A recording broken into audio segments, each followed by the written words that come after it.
You're listening to The Luxury Item, the podcast on the business of luxury and the people and companies that are shaping the future of the luxury industry. Here's your host, Scott Kerr. My guest on The Luxury Item is Martin de Dreuille, Vice President of Global Marketing at French premium vodka brand Grey Goose. Grey Goose was launched in 1997 by American businessman Sidney Frank, who saw a gap in the market for super premium vodka. Frank collaborated with cellar master Francois Thibault, who was earlier making cognac, to develop the recipe that has catapulted the super premium vodka brand to icon status worldwide. In a market dominated by Russian brands and Sweden's Absolut Vodka, its rise to prominence and a $2 billion sale to Bacardi in less than 10 years can be a luxury branding masterclass. As the global VP of Grey Goose, Martin de Dreuille is a seasoned spirits professional who oversees the Grey Goose business globally, focusing on USA and Western Europe markets. Prior to joining Bacardi Limited over 2 years ago, Martin worked at Pernod Ricard for over 7 years. And before that, he held various roles at Moet Hennessy for over 11 years, working across many regions in both Europe and North America. Welcome to The Luxury Item, Martin. Thank you, Scott. Great to be here. Thank you so much for joining me. So I want to start things off by talking about the premium vodka market. Vodka has historically failed to premiumize in the same way other spirits have. The industry had struggled to make the case that consumers should invest in higher quality. But shifting preferences has seen premium vodka begin to differentiate itself. And now, from what I've read, high-end and super premium vodka now outsell value vodka. So why have consumer demands changed? Well, I think it's due to one brand, Grey Goose, and it's obviously due to consumers as well. For me, it points to the consumers' continued education on spirits overall and on vodka in particular, how vodka is created. And if you look back in 1997, Grey Goose was launched and really led the charge in premiumizing this category and changing people's perception of vodka. If you look back before Grey Goose, vodka was really considered as an odorless, tasteless spirit somehow, right? That right. You can put in anything, and no other brand had really taken the time to change that perception. And Grey Goose was really able to establish itself as the super premium vodka because of its quality of ingredients and because also of a unique process that is a single distillation, which allows to express the flavors of the wheat and resulting in a smooth and naturally rich and full-bodied taste, which is really different to what was done before. And as consumers have become more knowledgeable about, the flavor notes in spirits and then flavor notes in vodka and how to distinguish in taste, then the demand for quality vodka, for luxury vodkas has grown tremendously. And if I look at, even today, the evolution of consumers' relationship to luxury, it is a lot more about quality even than it was 25 years ago. It's about quality and naturality of the ingredients when it comes to luxury food and drinks. And this is where Grey Goose excels. So even if I look at vodka overall as a category today, according to our own research, the demand for vodka-based cocktails increased by 50% in the on-premise accounts. So what we call on-premise is bar, restaurants, hotel, where you consume on the premise. So 50% increase in the US since 2020. And so for me, it's really about the more a consumer understands how a certain product is made, the more we give them the information, the more likely they are to seek the highest quality version of it, which is, in the case of vodka, the highest quality is Grey Goose. What kind of role did the pandemic play in people discovering, super premium vodka when they had more time to stay at home and do a little bit more research? No, it's a great question. Actually, if we look at the impact of the pandemic, the first thing that we did at Bacardi, so Grey Goose belongs to Bacardi Group, and the first thing that we did was really to support our accounts, right? Support the on-premise, the bars, etc., that were closed. But in terms of consumer behavior, what we've seen is people being at home, they were suddenly much more interested in doing their own cocktails, right? They couldn't get great quality cocktails in a bar or restaurant. So they started to make cocktails at home. And as they did so, they were looking for simple cocktails to make as well. And the reality is vodka is the most versatile spirit, right? So it allows for endless possibilities when creating new cocktails. So when we we saw that trend. We give them the content on our social media. We give them the recipes, the videos. And we also identified that consumers were inclined to spend more money on premium spirits like Grey Goose. Because if you think about it, you're willing to pay maybe $12 for a cocktail in the bar. When you're at home, let's get a luxury vodka to create your own cocktail that's going to cost you $30, to make a few cocktails. And so treat yourself. And so people were inclined to buy super premium, but also they were inclined to buy the brands they know and they trust.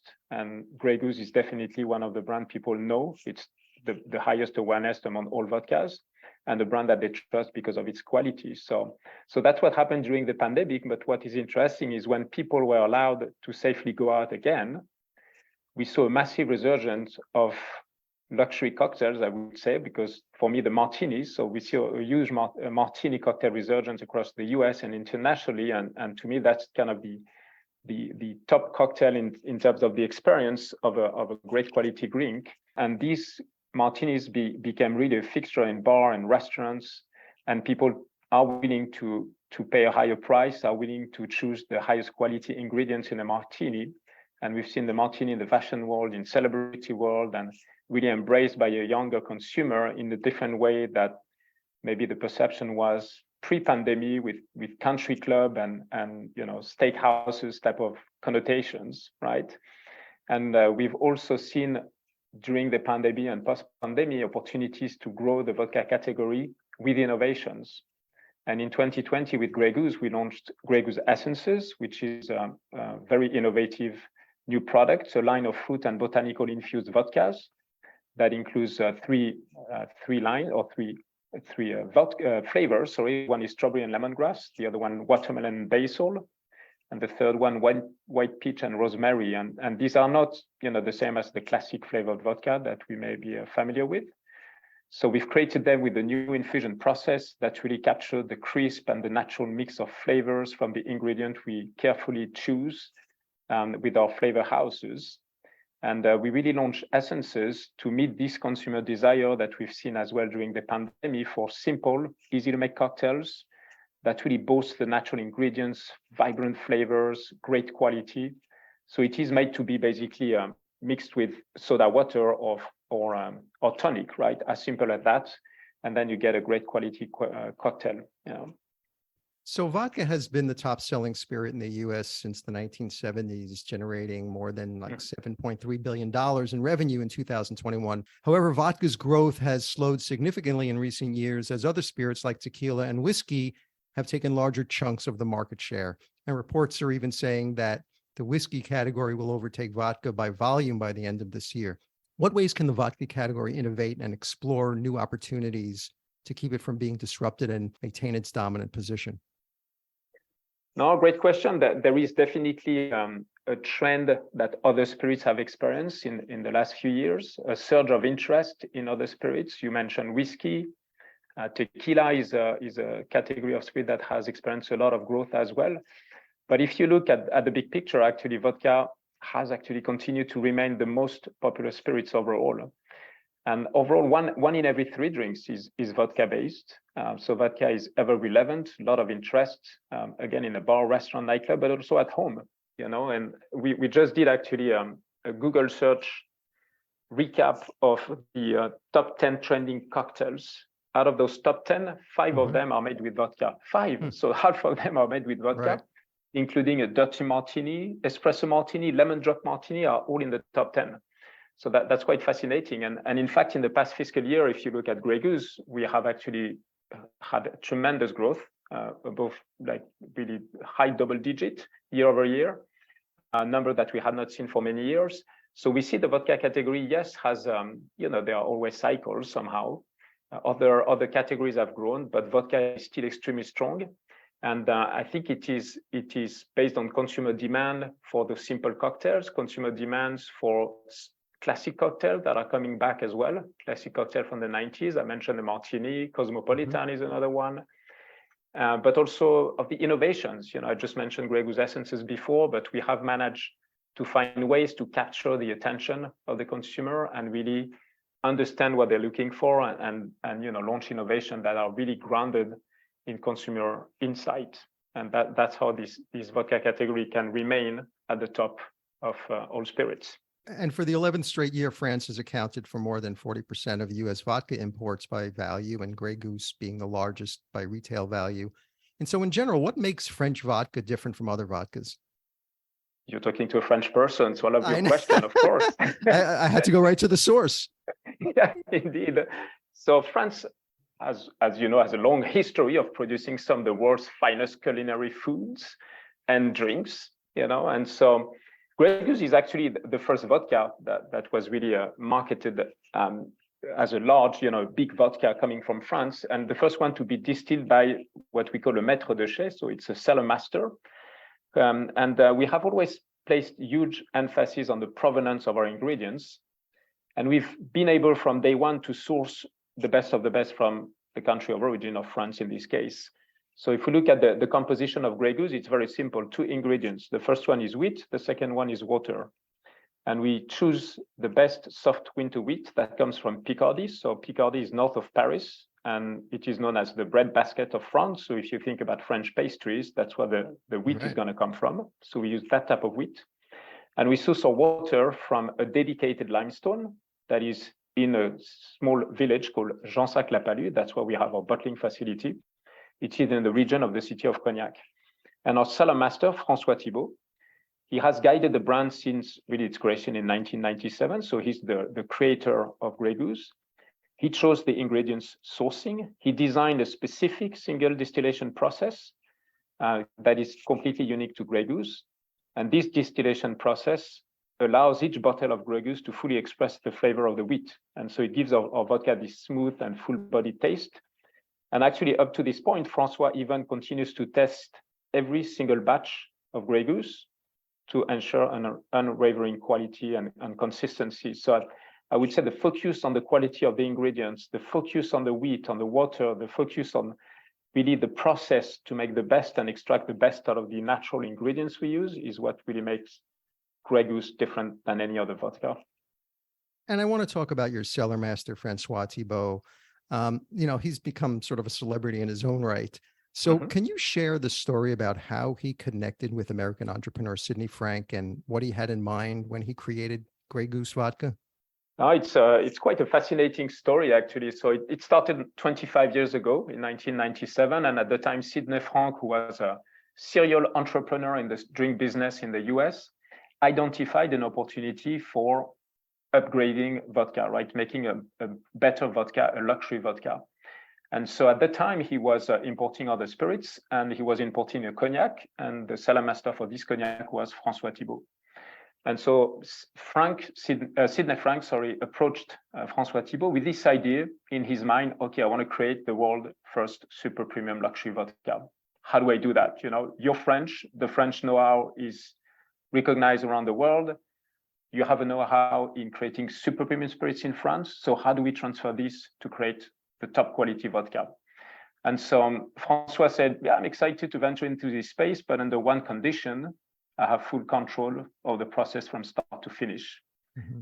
And so Sidney Frank said, okay, Banco, let's go, let's do it. And so that's what François did. And I described a bit the process before.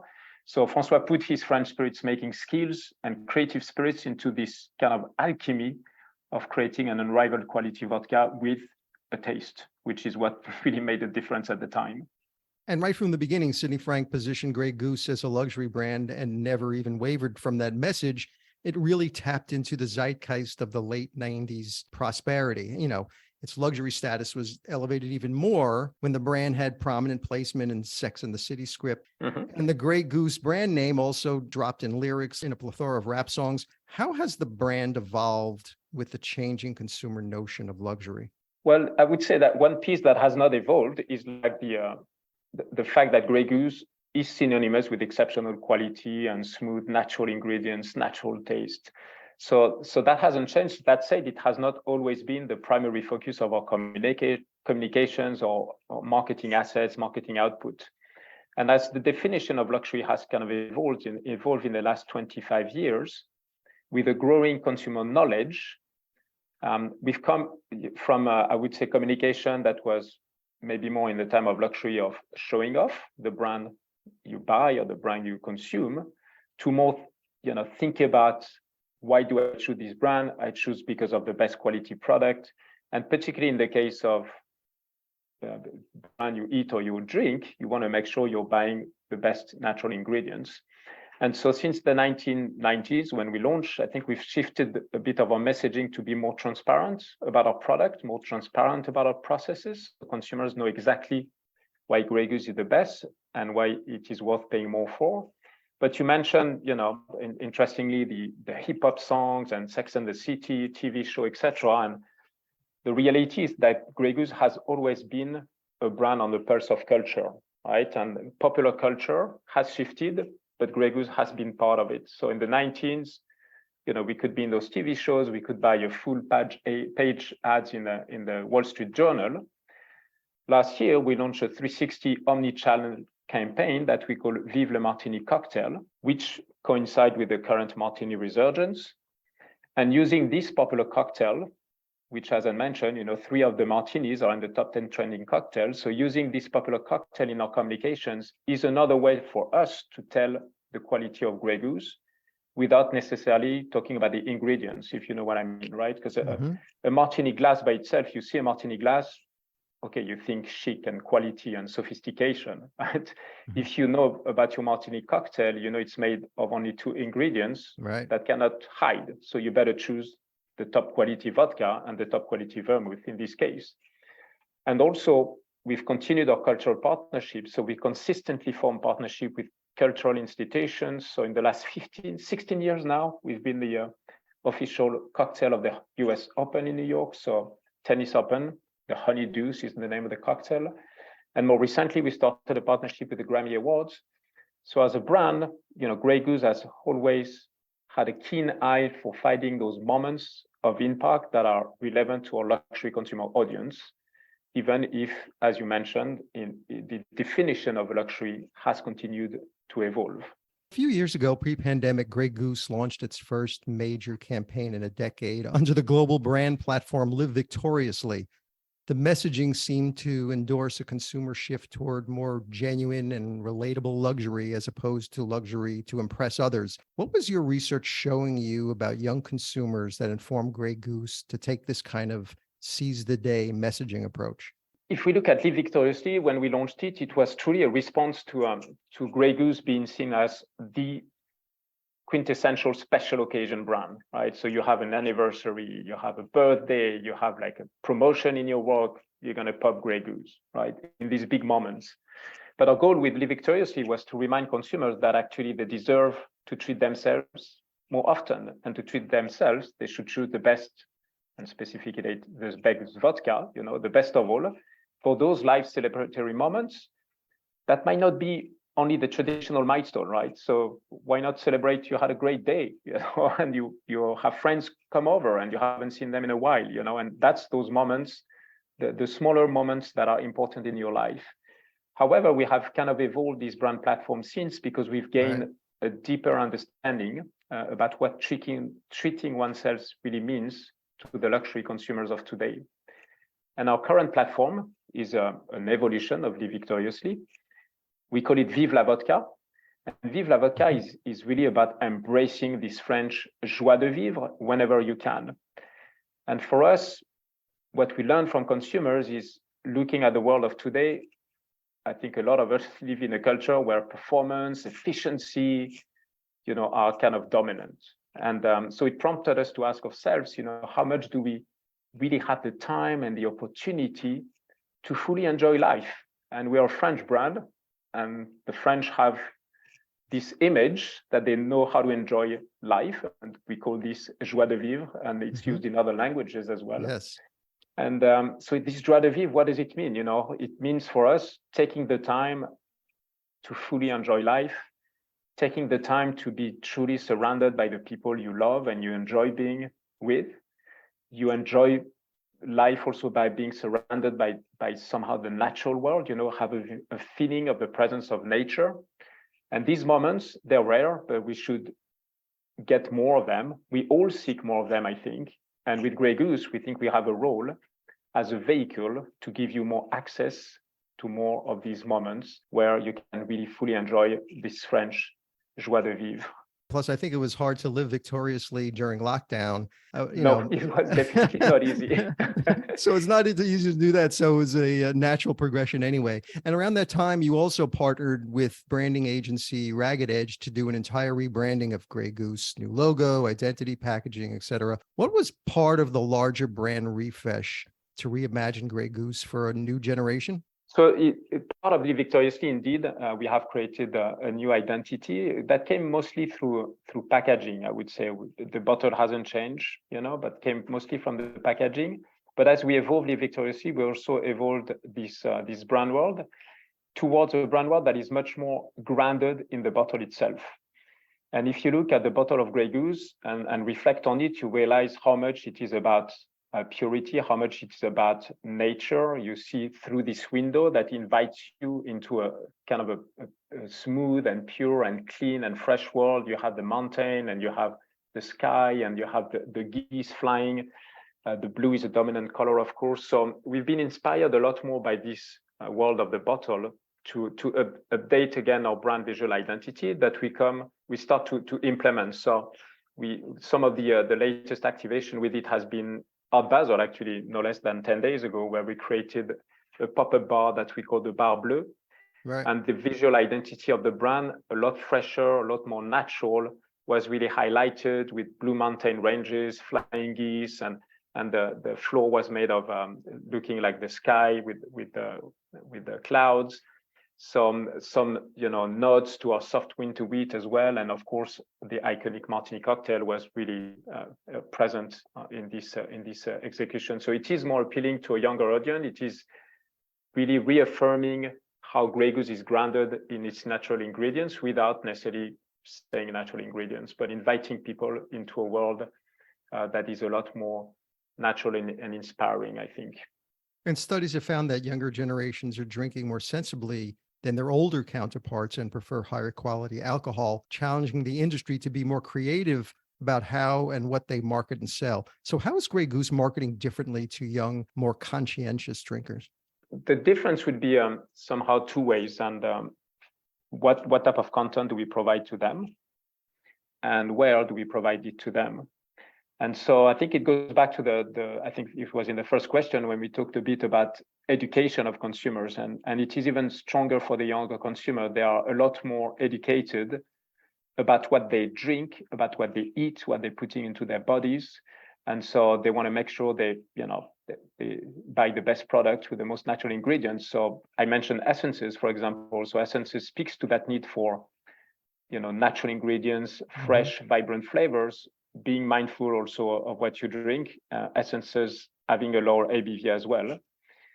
But for Grey Goose, our focus is to effectively communicate how products use these premium ingredients in a method that meets these younger consumers where they're at. And if we look at the multi-channel approach we have today, in the digital world, we make sure that we invite those consumers and follow them in a digital journey where they will be told the story of Grey Goose and its quality differently, obviously consistently, but also differently depending on the specific sub-channels where we target them. So on the touch point on an Instagram, the message might not be exactly the same as a touch point on Facebook or on a website with a banner, right? Because we want to make sure that we give them the right content at the right time in the right context.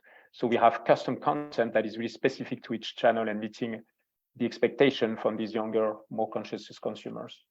And you've done some really interesting local activations. You opened up a bunch of boulangeries in major cities around the world that served bread from the same wheat used to create Grey Goose vodka. And you also took it on the road in a restored vintage Citroen van, camionette, to create a bread delivery van and fully functioning martini bar. What are the roles of these installations and experiences in telling the Grey Goose story? So huge role for these installations, those experiences. If I go back to the Bacardi company, we have a belief that we not only craft spirits, but we also craft connections among people. And in those activations, in those installations, that's for us a fabulous way to grab those connections. And luxury, we talked earlier about the luxury evolution. luxury is not anymore only about the product. For any luxury good, I think it's not specific to luxury vodkas or luxury spirits. For any luxury good, it's all about the experience you have with this product. And our installation, our experiences are the best way for consumers to really become immersed in our brand, to understand what we stand for, to feel, to touch, to hear what we stand for. They provide amazing live sampling moments as well, right? So we sample our cocktails, our high quality martinis, for example. So it's an educational opportunity led by our teams of brand ambassadors, for example. And those luxury cultural experiences really, again, bring people into the world of Goose. So when we, or Grey Goose, and when we launched Grey Goose Essences, for example, a highlight of the launch program was when we created immersive experiences called In Bloom. So we launched during COVID. So we had to do a concert series that was virtual at the time, but it was with Grammy Award-winning artist Caesar. That was a huge success. And then for the second iteration, where we could do it live, we did it past summer with the Grammy nominee Kehlani. So we were able to bring consumers to the experience live on the Pier 17 in New York under the Manhattan and Brooklyn bridges, while still obviously streaming the performance for people who could not attend. But for us, that's the type of experience, just like the Art Basel Bar Blue that I talked about before, to bring people into the world of our brand, to have them live and feel and experience, taste our cocktails, fall in love with our cocktails, and really bring them a unique and memorable experience, which enable us to build a long-term relationship between our consumers and Grey Goose. And we're starting to see big tech, big data, and AI infiltrating the drink space. Whiskey recipes designed by algorithm, wineries using AI in an attempt to minimize its impact on the environment, even AI analyzing reviews and social media posts so spirit brands can get a pulse of the zeitgeist around the new flavor. Is Grey Goose, or Bacardi for that matter, incorporating AI solutions in its development process? So we're 100% using AI in the research phase of development process. It's we are the forefront of technology, research, and we really understand the value of AI when it comes about understanding it. You mentioned, what's listening tools, etc., what people are talking about on Google search or on YouTube or on other social channels. So we use it a lot to tag the consumers as well in their consumer journey, to better understand our consumer behavior. That's really at the core of it. What do we want to learn? What do we want to understand from the consumer behavior? And for us, AI has proven incredibly useful technology to understand things like whether or not certain packaging will be impactful when we develop new pack, if an activation will be exciting, if the eyes of the consumer will be drawn to where we want them to be drawn on a creative asset, etc. That said, if we look at the production itself of our product, it's still very traditional in a way. We have François Thibault, cellar master. He tastes still every batch, to ensure the quality and the taste remain consistent. So the level of dedication of the craftsmanship is still very important to us, and I think something AI cannot replicate.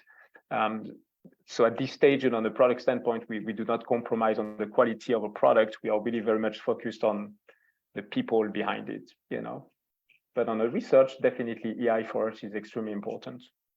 Grey Goose has started dipping its toe in the metaverse these days. How is Grey Goose approaching its Web3 marketing strategy? I know you've done some things at the Grammy Awards. You created this one-of-a-kind martini-shaped bag that I think was also minted into an NFT. And you did something recently at US Open with the virtual Meta VIP lounge in Decentraland. Tell me about the Web3 strategy for Grey Goose and what's your approach?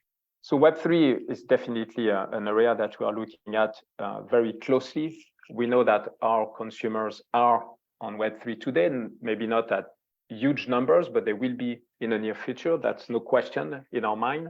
So we have found some initial success, dipping our toe, I would say, in the metaverse marketing.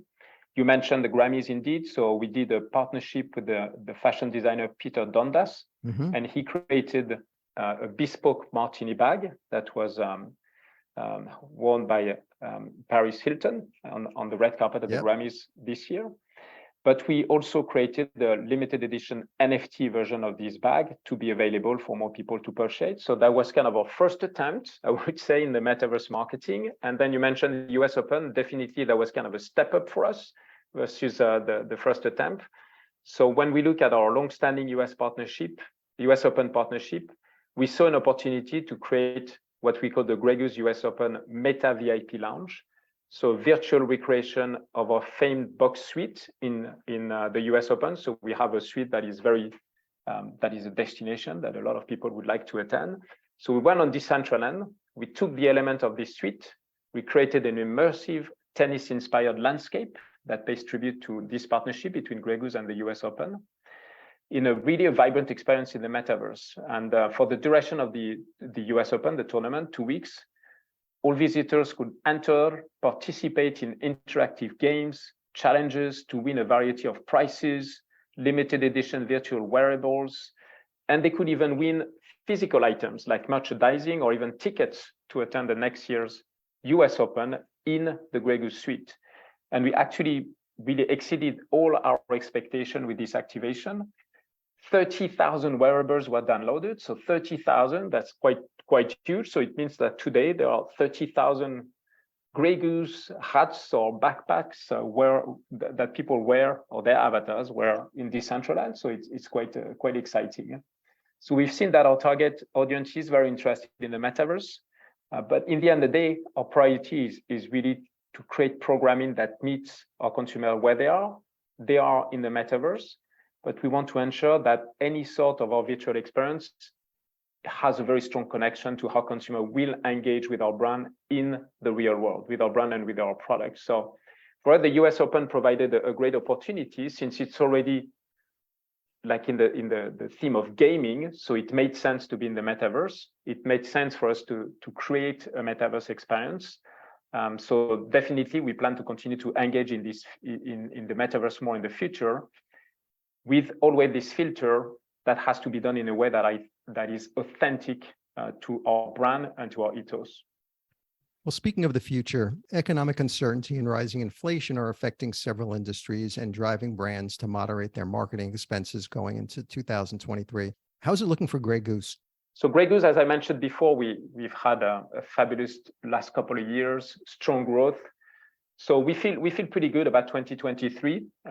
We've been fortunate to maintain this growth, to have no issue with our production, to production meeting or increasing demand, as we've seen our sales skyrocket. So that's a great situation to be in. Obviously, there is a lot of uncertainty, to your point, about 2023.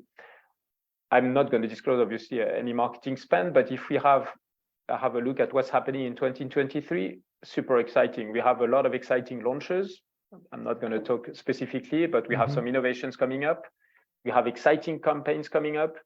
And we know we're going to continue to make a big impact with Grey Goose. And if I'm passionate about history, I love to look at the past. If we look at Grey Goose in the past 25 years, we've been through a few global economic crises, and we've always maintained our commitment to creating high quality product. We've always been the #1 super premium vodka. We've maintained our status. We've maintained our high awareness, our high quality, top awareness, top quality image among all vodkas. So we'll continue to do just that in the year ahead.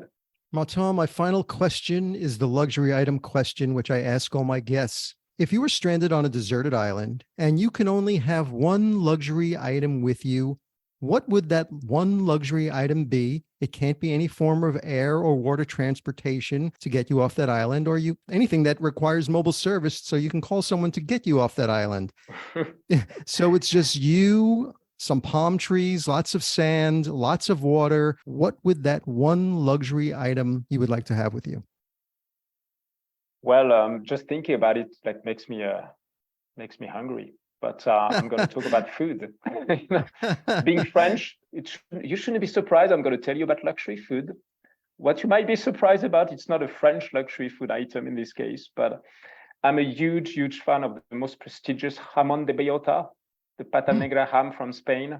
I can eat a lot of it. It's made with a certain species of black pigs from the Iberian Peninsula. It eats only acorn. It is so full of delicate flavors, intense aromas. just melts in your mouth. You see, I'm getting hungry. It melts I in know your mouth. my mouth is watering You as are as well? as the way you're So describing it's it. just so delicious. I mean, it would make my day in any circumstances. It would certainly make my day on a deserted island. So a lifetime supply, of course. Of course, yes. Martin de Dreuille, Vice President of Global Marketing at Grey Goose. Thank you so much for joining me on The Luxury Item. Thank you, Scott. Thank you so much.